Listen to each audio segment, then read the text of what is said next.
Sir Arthur Conan Doyle's A Study in Scarlet, Chapter 2, The Science of Deduction. We met next day as he had arranged and inspected the rooms at number 221B Baker Street, of which he had spoken at our meeting. They consisted of a couple of comfortable bedrooms and a single large, airy sitting room, cheerfully furnished and illuminated by two broad windows. So desirable in every way were the apartments, and so moderate did the terms seem when divided between us, that the bargain was concluded upon the spot.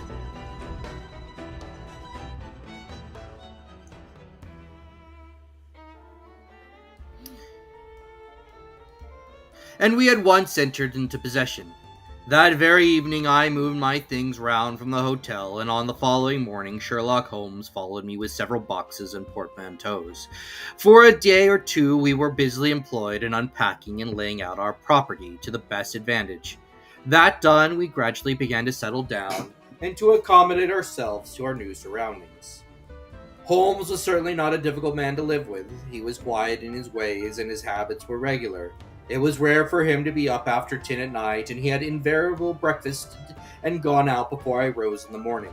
Sometimes he spent his day at the chemical laboratory, sometimes in the dissecting rooms, and occasionally in long walks which appeared to take him into the lowest portions of the city.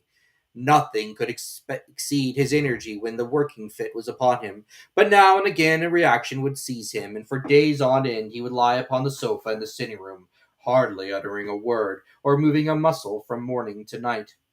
On these occasions I have noticed such a dreamy, vacant expression in his eyes that I might have suspected him of being addicted to the use of some narcotic, had not the temperance and cleanliness of his whole life forbidden such a notion. As the weeks went by, my interest in him and my curiosity as to his aims in life gradually deepened and increased.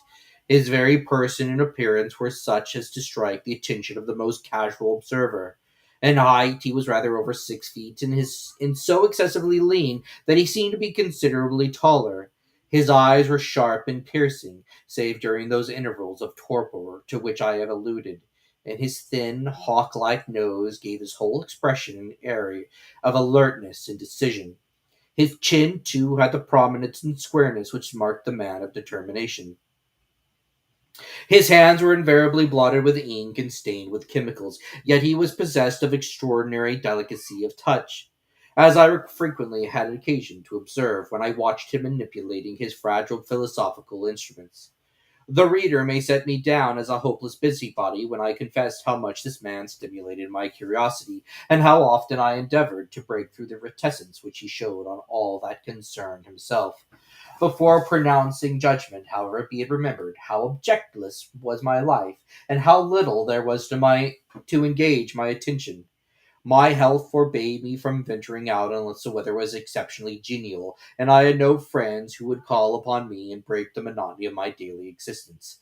Under these circumstances, I eagerly hailed the little mystery which hung around my companion, and spent much of my time in endeavoring to unravel it. He was not studying medicine. He had himself, in reply to a question, confirmed Stamford's opinion upon the matter. Neither did he appear to have pursued any course of reading which might fit him for a degree in science or any other recognized portal which would give him an entrance into the learned world. Yet his zeal for certain studies was remarkable, and within eccentric limits his knowledge was so extraordinarily ample and minute that his observations have fairly astounded me. Surely no man would work so hard or attain such precise information unless he had some definite end in view. Desultory readers are seldom remarkable for the exactness of their learning. No man burns his mind with small matters unless he has some very good reason for doing so. His ignorance was as remarkable as his knowledge. Of contemporary literature, philosophy, and politics, he appeared to know next to nothing. Upon my quoting Thomas Carlyle, he inquired in the naivest way who he might be and what he had done. My surprise reached a climax, however, when I found incidentally that he was ignorant of the Copernican theory and all of the composition of the solar system. That any civilized human being in this 19th century would not be aware that the earth traveled around the sun appeared to be me such an extraordinary fact that I could hardly realize it. You appear to be astonished, he said, smiling at my expression of surprise. Now that I do not know, shall I do my best to forget it. To forget it?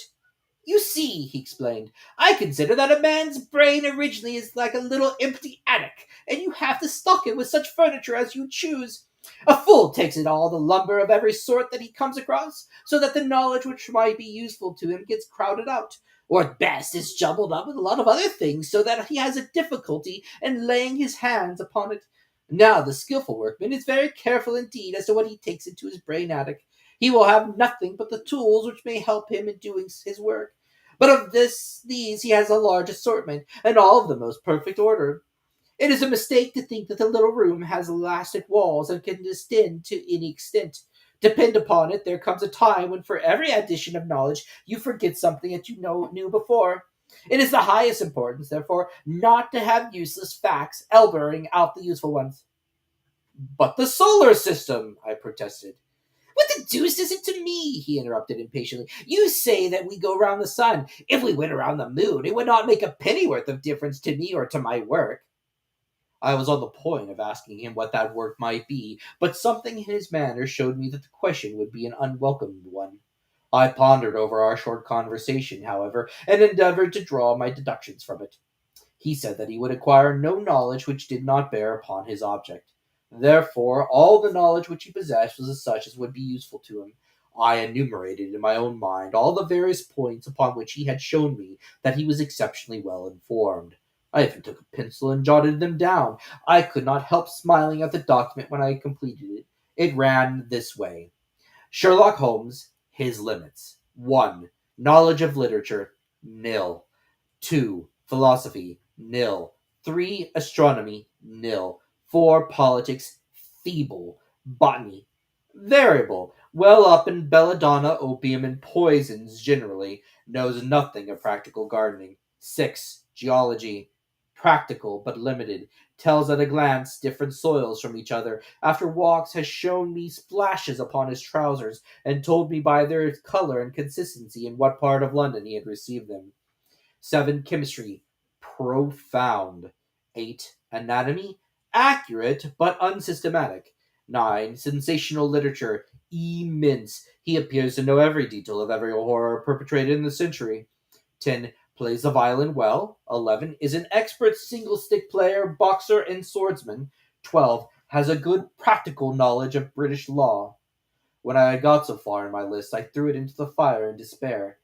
If I could only find what the fellow's driving at by recounseling all these accomplishments and discovering a calling which needed them all, I said to myself, I may as well give up the attempt at once. I see that I have alluded above to his powers upon the violin. These were very remarkable, but as eccentric as all of his other accomplishments. That he could play pieces and difficult pieces I knew very well. Because of my request, he has played me some of Mendelssohn's Lieder and other favorites when left to himself. However, he would seldom produce any music or attempt any recognized air. Leaning back in his armchair of an evening, he would close his eyes and scrape carelessly at the fiddle, which was thrown across his knee, and scrape. Sometimes the chords were sonorous and melancholy. Occasionally they were fantastic and cheerful. Clearly they reflected the thoughts which possessed him. But whether the music aided those thoughts or whether the playing was simply the result of a whim or fancy was more than I could determine. I might have rebelled against these exasperating solos had it not been that he usually terminated them by playing in quick succession a whole series of my favorite airs as a slight compensation for the trial upon my patience. During the first week or so we had no callers, and I had begun to think that my companion was as friendless a man as I was myself.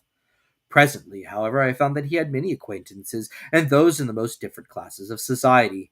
There is one little sallow, rat-faced, dark-eyed fellow who was introduced to me as Mr. Lestrade, and who would come 3 or 4 times in a single week. One morning a young girl called, fashionably dressed, and stayed for half an hour or more.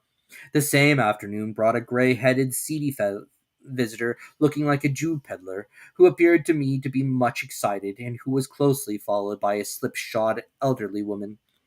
On another occasion, an old white-haired gentleman had an interview with my companion, and on another, a railway porter in his velveteen uniform. When any of these nondescript individuals put in an appearance, Sherlock Holmes used to beg for the use of the sitting room, and I would retire to my bedroom. He always apologized to me for putting me to this inconvenience. "I have to use these rooms as a place of business," he said, "and these people are my clients." Again, I had an opportunity of asking him a point blank question, and again my delicacy prevented me from forcing another man to confide in me. I imagine at the time that he had some strong reason for not alluding to it, but he soon dispelled the idea by coming round to the subject on his own. It was upon the 4th of March, as I have come reason to remember, that I rose somewhat earlier than usual and found that Sherlock Holmes had not yet finished his breakfast. The landlady had become so accustomed to my late habits that my plates had not been laid nor my coffee prepared.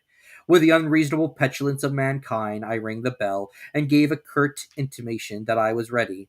Then I picked up a magazine from the table and attempted to while away the time with it, while my companion munched silently at his toast.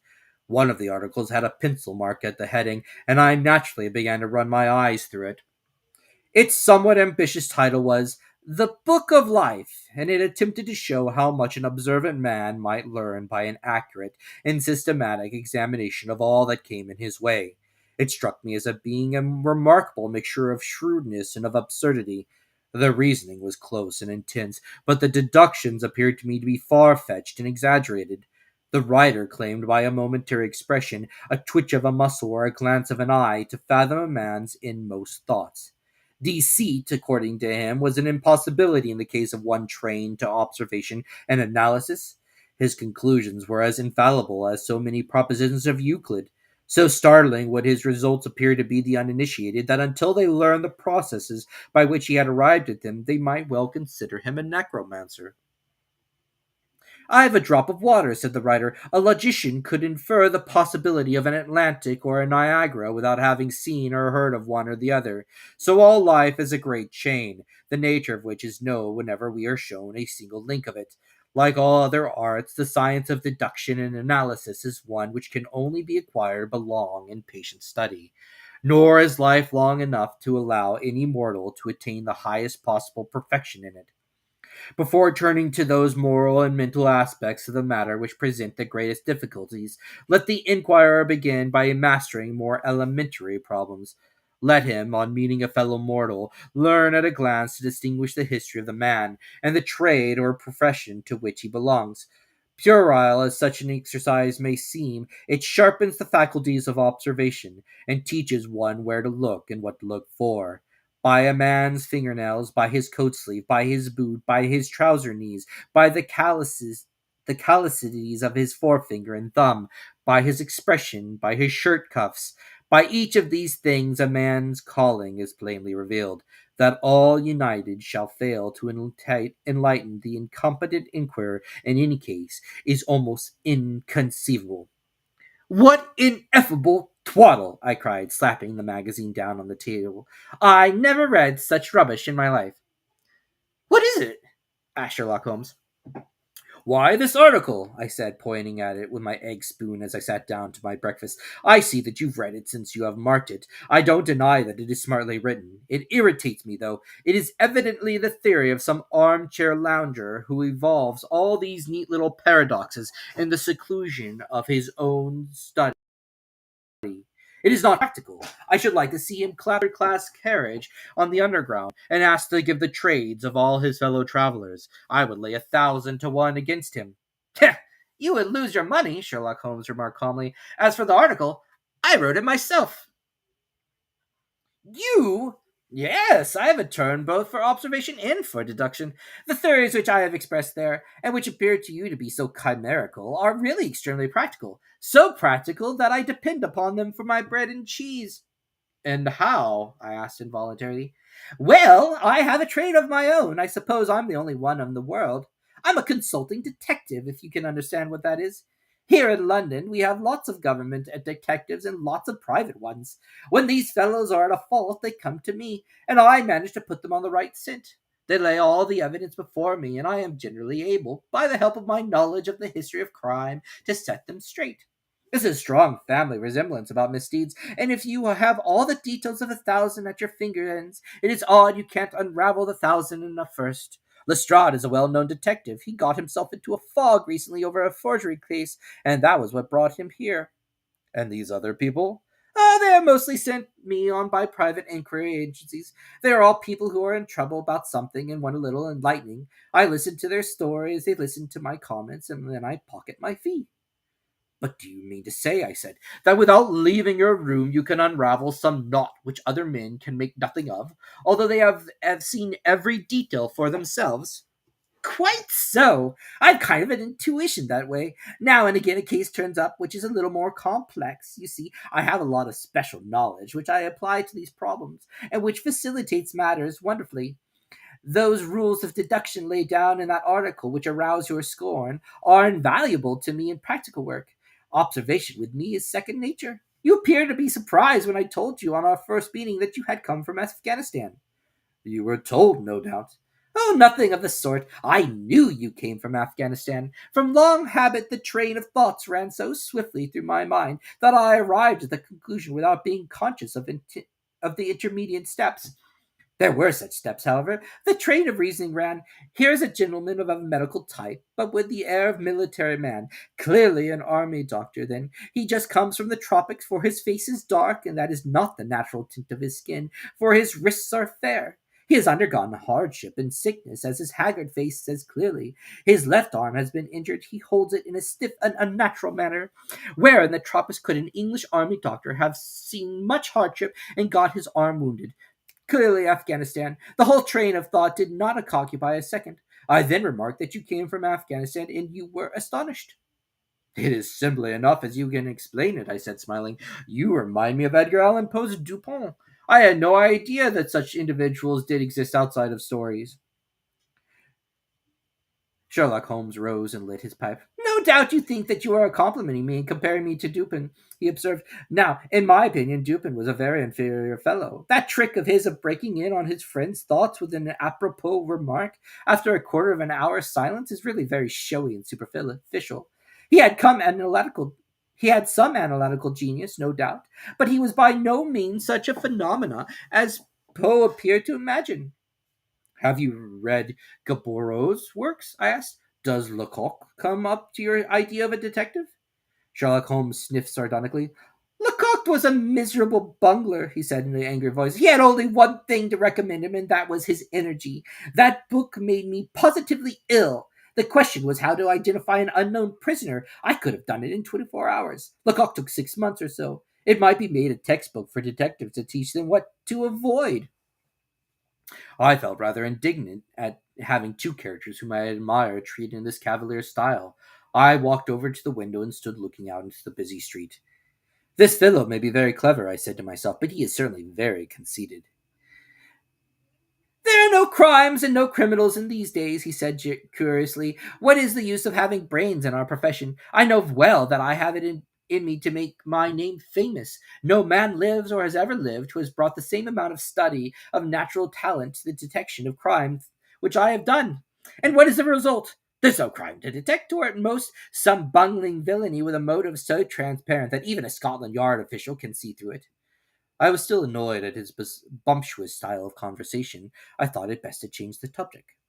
I wonder what the fellow's looking for, I asked, pointing to a stalwart, plainly dressed individual who was walking slowly down the other side of the street, looking anxiously at the numbers. He had a large blue envelope in his hand and was evidently the bearer of a message. You mean the retired sergeant of Marines, said Sherlock Holmes. Brag and bounce, I thought to myself. He knows that I cannot verify his guess. The thought had hardly passed through my mind when the man whom we were watching caught sight of the number on our door and ran rapidly across the roadway. We heard a loud knock, a deep voice below, and heavy steps ascending the stairs. For Mr. Sherlock Holmes, he said, stepping into the room and handing my friend the letter. Here was an opportunity of taking the conceit out of him. His little thought of this when he made the random shot. May I ask, my lad, I said in the blandest voice, what your trade may be? Commissionaire, sir, he said gruffly. Uniform away for repairs. And you were? I asked with a slightly malicious glance at my companion. A sergeant, sir. Royal Marine Light Infantry, sir. No answer. Right, sir? He clicked his heels together, raised his hand in a salute, and was gone.